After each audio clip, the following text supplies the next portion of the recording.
Hello guys! So, isushoot ko yung video na to August 28, 2023 ng 9 p.m. And then, i-haul ko lang yung binili sa akin ng mga SpongeBob items ni Secret Santa ulit, fresh from Guam. Okay. And then, yung ibang items na rin pala. May kahalo kasi itong mga items. Ayan. Diba? Kaya siya naka-plastic pala kasi marami siyang binigyan, pinag-iwa-hiwalay niya sa amin. Okay. Sige, start na tayo. Mga besh. Sige, sa unang plastic, yun pala, salamat po pala kay Secret Santa. So, binigyan niya ako ng SpongeBob na playing card. So, meron na akong ganito pero thank you pa rin, no? Galing Guam yun, no? Aarte pa ba ako? No? So, yun. And then, eto mamahalin to. Tignan nyo, pakinggan nyo. Parang nanggaling sa tindahan ng Louis Vuitton. Ano siya? Chocolate mug cake. So, ang laking mug at ang ganda ng design ng medyo mabigat. Diba? Fresh from Guam yan. Then, itong isang plastic na to, yung orange. Okay, ito, yung SpongeBob, parang SpongeBob item siya na pang Christmas. Yung nilagay sa mga Christmas tree, yung sinasabit, di ba? Ilang araw na, September na, guys. Alam niyo yan, tutulog na naman si Jose Marichan. Okay. Next, itong lagayan ng salamin. Actually, gusto makita ko to, sobrang saya ko kasi tignan nyo naman yung loob, walang laman, di ba? Pero lalagyan naman. Look.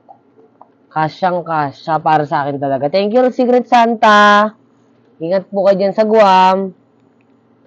Next, ito po. Okay, yung address book. Siguro kaya binigyan ako ng Secret Santa ito para isuot ko yung mga address ng mga pupunta kong estudyante sa pasukan. Hindi. Lang. Walang ganun. Yan. Tapos ito pa. Meron pa siyang kasamang dalawang book, guys. Nakakatuwa. Thank you, Secret Santa. Ito, guys, class confusion. Actually, di ba, makakarelate ako niyan kasi nagtuturo ako, di ba? Bugs. Ganda, di ba, guys?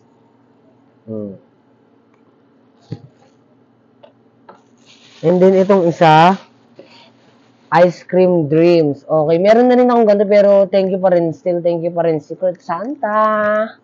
By the way, bago ko i-haul yung pinakahuli, tignan niyo yung aking upuan, guys.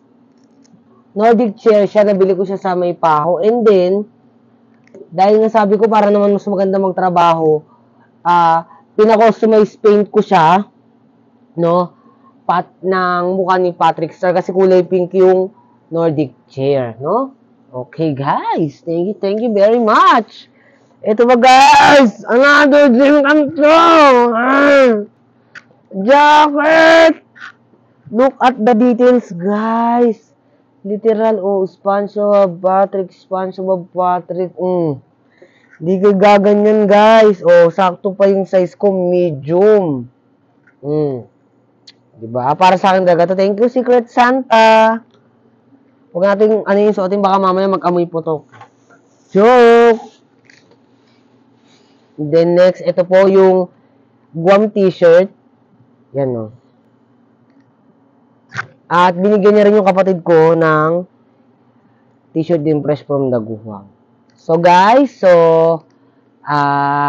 pumasok tayo araw-araw, wag magkakating, ha? Wag tayong magkakating, wag natin gayahin yung ating mga classmate, gumawa ng assignment.